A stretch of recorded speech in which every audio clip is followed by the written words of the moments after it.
So hi guys, my name is Izzy. I'm a sporadic YouTuber. Today, I'm going to be doing the No Disclaimers book tag, hence the title. So I was tagged by Ashley from Don't Have a Degree in Reading. I will link her channel down below, or I'll probably forget because I'm an idiot. Yeah, she tagged me in this forever ago, and I never did it because I'm the worst at tags. Question number 1 is, what trope or tropes annoy you the most? Insta-love, I'm alright with. I know a lot of people that's going to be their answer for this question is insta-love. I'm okay with insta-love. I'm okay with two people just falling in love. I'm okay with that whole thing. That's fine with me. I'm totally down for it. Because especially if you look at it from a scientific point of view, basically falling in love is just your brain just being like, oh, I'm attracted to this person, I'm in love with this person, my endorphins are getting released into my bloodstream. Got it. I don't know if it's actually into your bloodstream. That's probably not scientifically accurate. Anyway, attraction and falling in love is just your brain doing some freaky shit on you and messing with you. Anyway, so, I mean, insta-love, I'm totally down with. I get it. Love is basically weird when you think about the science of it anyway. You could be attracted to someone and be with someone strictly based on their scent. Like, is that weird? Like, does no one actually think about this? Like, you could be, just the only reason that you're with your significant other is because of that particular scent you are attracted to. Isn't that weird? Like, they give out a pheromone that just makes you wild. Isn't that crazy? Anyway, sorry. I love discussing, like, sex. That sounded wrong, inappropriate. That's not what I meant. That's not what I meant. Don't misconstrue this. Anyway, the answer to this question is, okay, I hate girl-on-girl pettiness, especially over boys. Especially over boys. Girl and girl, I'm like, I used to be okay with it, but as I get older, it does come up a lot in YA. Like I said, especially if it's over a man, ugh. Call me a feminist, call me whatever, I'm over it. I think we are above it, and I think our books need to reflect that we are above it. Maybe it's me because I don't have any friends in real life, so maybe I'm not used to the real world and the way real women interact with each other, but dude, I am so over it. Question number 2 is, which writer or writers do you think are overrated or overhyped? A lot of people are going to really freaking hate me for this answer. I'm sorry. I'm gonna apologize in advance. I am sorry. I'm sorry. Speaking of which, little shameless plug, you can vote on my TBR right now. There's a video, I will link it up above, I'll link it after this video, I will link it down below. Go and you can vote to pick my TBR for the next 2 months. And City of Glass is one of the books. I don't think they're the worst thing I've ever read, but I think Cassandra Clare is very, very overhyped. But that could change, like I said, because, you know, that could definitely change. I've only read 2 books, so it could definitely change. But as of right now, I'm just not getting it. I don't get it. Question number 3 is, what are your least favorite books that you've read upon joining BookTube? Alright, so the first one is Elizabeth is Missing. So this is told from the perspective of an old woman with Alzheimer's. She frustrated the hell out of me. This is why I will never have children, because she was so frustrating. She'd put down a cup of tea and then she'd forget that she got a cup of tea and then she'd get another cup of tea. Like, I'm not even kidding. That is one of the scenes in this book, and I just wanted to throw the book across the room. I'm like, why am I reading this? It took me forever to get through this. This one. So this is The Way by Gavin Corbett. This was just, I have no idea what happened in this at all. Like, I can't even tell you. It was just uneventful. So this is by the lady who did The Outsiders, S.E. Hinton. That was Then, This Is Now. This was just boring. Maybe it's because I'm not a 14-year-old boy that I just didn't understand it and I didn't relate to it. Maybe that's it. But, no, didn't like it.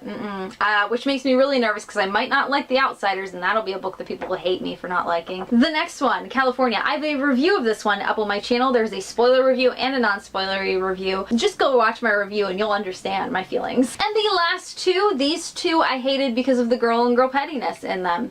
So With Malice by Eileen Cook and Summer of Fear by Lois Duncan. This is the same person who did I Know What You Did Last Summer, Down a Dark Hall, which I have read. Down a Dark Hall is a very good book, really spooky, really creepy. They are making a movie out of it. Really excited to see it, but also not going to go to the theater to see it because that shit looks scary and I'm not screaming in public in front of people. I will be at home screaming. The book made me like creeped out, and it's like, it's almost middle grade. Like, it's like, but anyway, this one had so much girl and girl pettiness, and I just hated it because of that. It just really just exemplified everything I hate about just random girl and girl pettiness. And with Malice, I've mentioned and I've talked about on this channel why this frustrates me. There are little things that frustrate me about this book to begin with. Like, first off, this is a picture of the Sinistria. I believe that's how you say it. Is that how you say it? I'm not Italian.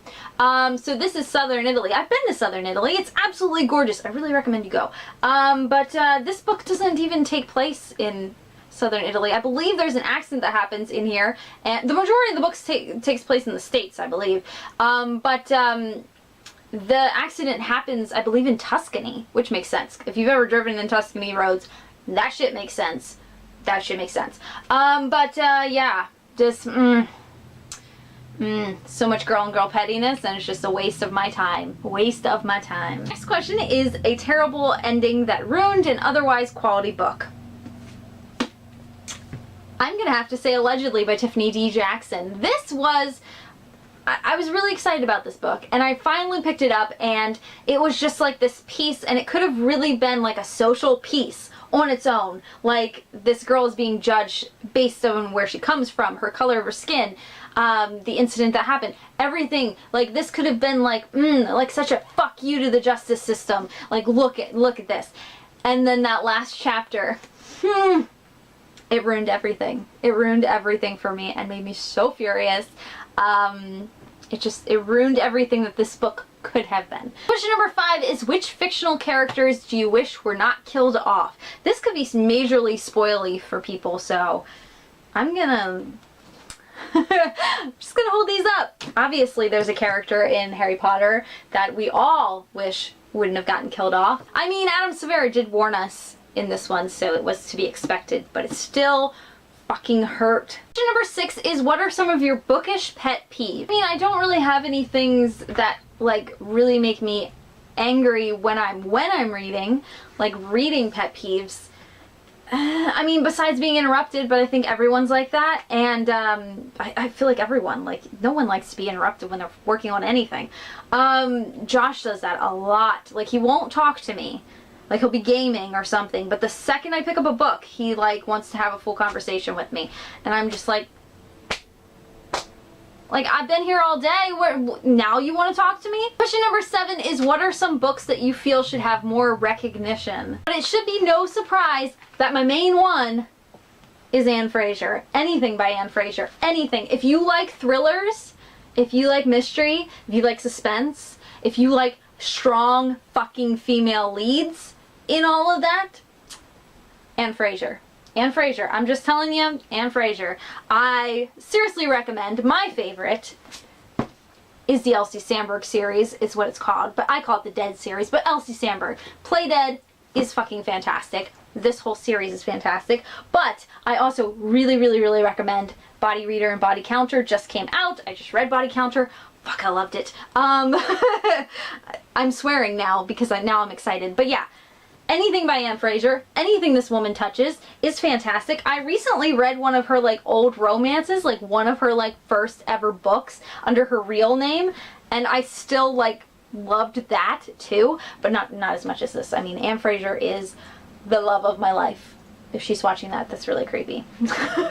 But seriously, Anne Fraser, I cannot say it enough. Go pick up one of her books. Go. I promise you, you will like it. I promise. Promise. It, unless you don't like mysteries and you don't like strong female leads, then you might not like it. But I think you will. Question number 8 are, what are your thoughts on censorship and banning of books? This is BookTube. Obviously, we're going to be unanimous here and say, obviously, banning books is a bad thing. Obviously. I mean, if you think banning of books is okay, then you should just get the fuck out. Do I think there are some books that are bad? that should never have been written? Yeah, I think that. For example, oh, this goes back to another bookish pet peeve. This question comes out all the time. I don't know if it's because I'm German looking, if I have blonde hair and blue eyes, maybe that's it. I don't know if everyone else gets asked this question, but it's always by non-readers, and it's always on the internet by some creepy weird person that has no name, and they ask you if you've read Mein Kampf. Has anyone else ever had this? This is a huge bookish pet peeve of mine, by the way. Huge bookish pet peeve.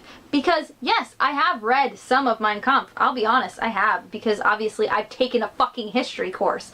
And you always, they show you that. That's a huge piece of propaganda. But, obviously, that propaganda should not have been made, obviously. But still, that book, it's still around, and I don't think it should be banned. I think it's a very important lesson in history and where our world can go if we're not careful and we don't fucking think and use some empathy and use our goddamn brains instead of just believing everything that's force-fed to us. Every book that I've read that I haven't liked, I still think there is some merit from it. Someone somewhere is going to read that and get something out of it and maybe learn something out of it. So yeah, I guess no. No, nothing should be banned. Do I believe in censorship? No. When it comes to censoring what your children read, I think that's a personal preference. Me personally, I was never censored. I was reading Stephen King as like a kid. I can't tell you what the fuck I read because I don't remember half of it. Let's be real, Stephen King is just like 95% adjectives. So if anything, I was definitely expanding my vocabulary as a kid. Question number 9 is, who do you tag? I don't know who hasn't done this yet. I am going to tag Shannon, Planet Shannon. I think I tagged you in the last tag too. Sorry this video ended up being 90% ranting. So sorry. So anyway guys, peace, I'm out, goodbye, I love you, bye! Oh, I forgot to mention, yeah, don't forget to go vote for my TBR for the next 2 months. Please do. The video will be here, or here, or here, or here. It'll be somewhere. Please, please, please, please go watch that video and vote. It's all up to you guys.